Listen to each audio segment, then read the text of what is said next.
A beautiful afternoon. Today is Sunday, the 20th day of July 2025. This is the news hour on TV Sapientia. My name is Somto Okafor. You're welcome. The Economic and Financial Crimes Commission, EFCC, has called for a national cultural orientation to combat the widespread abuse of Nigeria's currency and the growing public glorification of illicit wealth.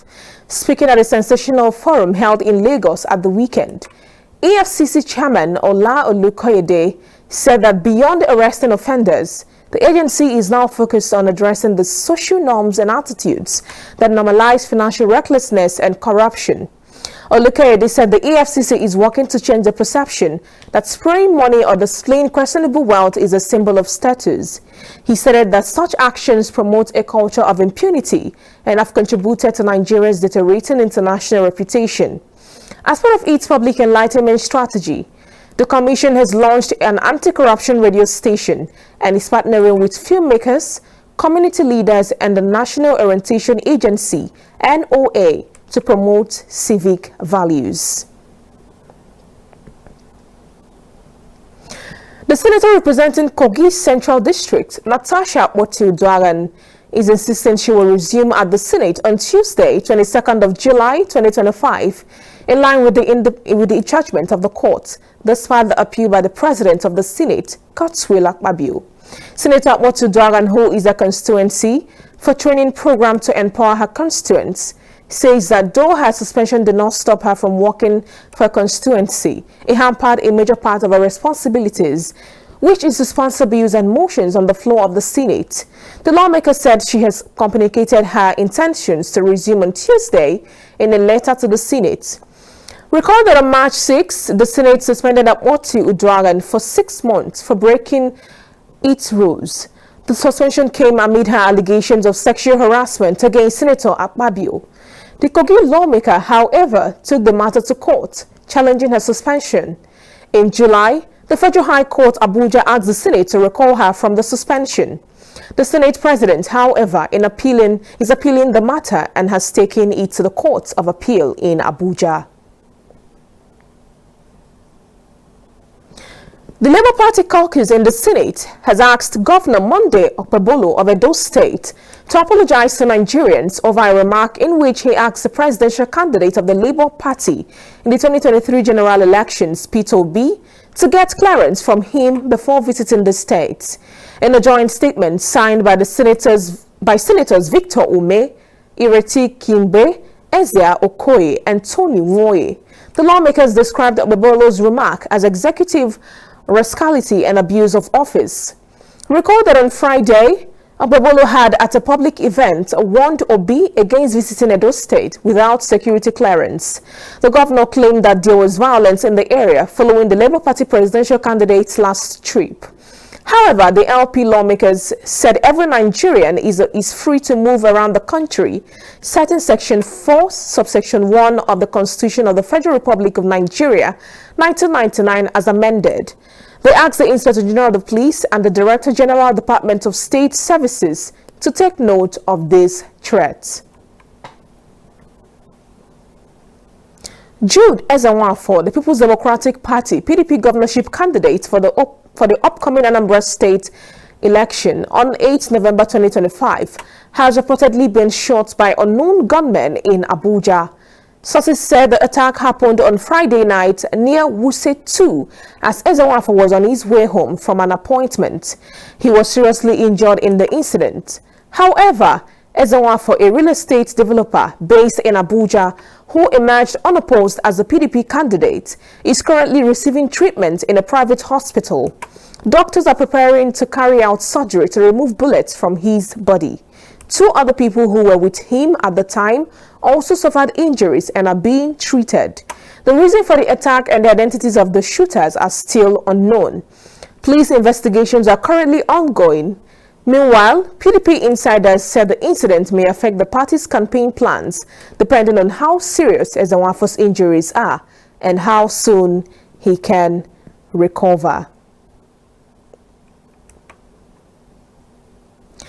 The Dangote Petroleum Refinery in Lagos is currently going through a modification process to upgrade it from 650,000 barrels per day to 700,000 barrels per day. The upgrade, which is to add another 50,000 BPD to the facility's nameplate capacity, is expected to end in the fourth quarter of this year. President of the Dangote Group, Alhaji Aliko Dangote, dropped the hint during a chat with visitors and newsmen during a recent tour of the refinery in Lekki, Lagos State.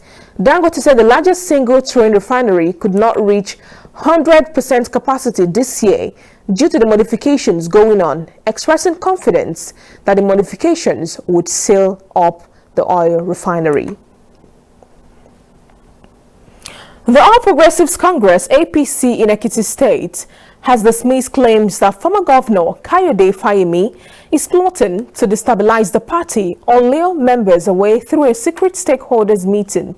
The party's state publicity secretary, Segun Dipe, in a statement on Sunday, dismissed the report in circulation, saying that it was a fabrication by rumor peddlers bent on creating internal strife. The report had claimed that Ekiti Governor Biodun Oyebanji and APC leaders were opposed to a purported meeting allegedly being called by Fayemi to send a signal to his African Democratic Congress ADC courts that he is on ground. But Dipe dismissed the claim as baseless. Dipe reaffirmed that all stakeholders, including Fayemi, were united in their support for Oyebanji's re-election.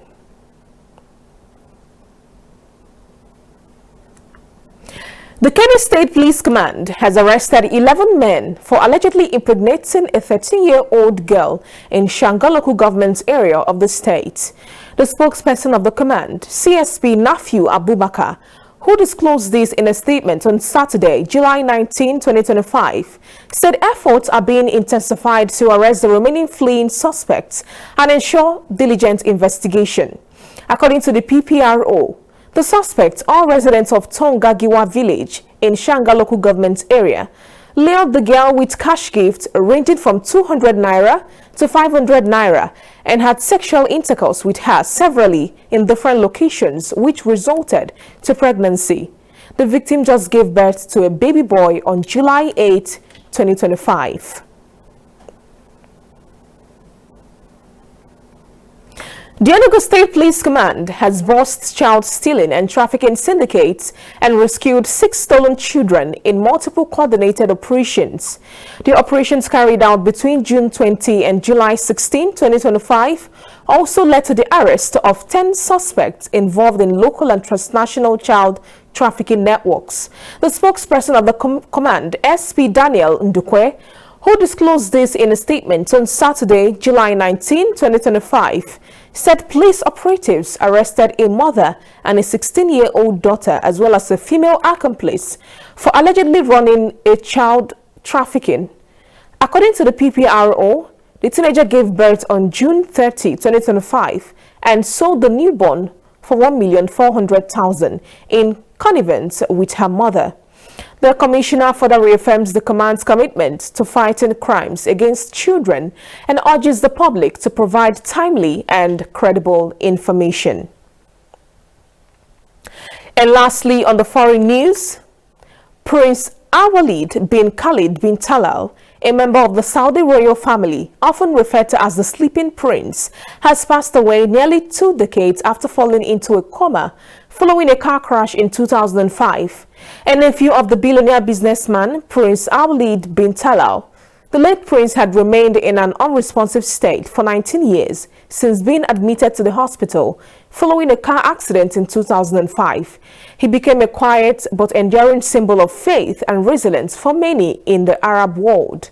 After he was confirmed dead on Saturday, family sources announced plans for his funeral, scheduled to take place in Riyadh on Sunday. All right, that was the news hour on TV Sapiencia. On behalf of the editorial and technical crew, my name is Somto Okafor. Thank you for joining TV Sapiencia. Have a wonderful Sunday.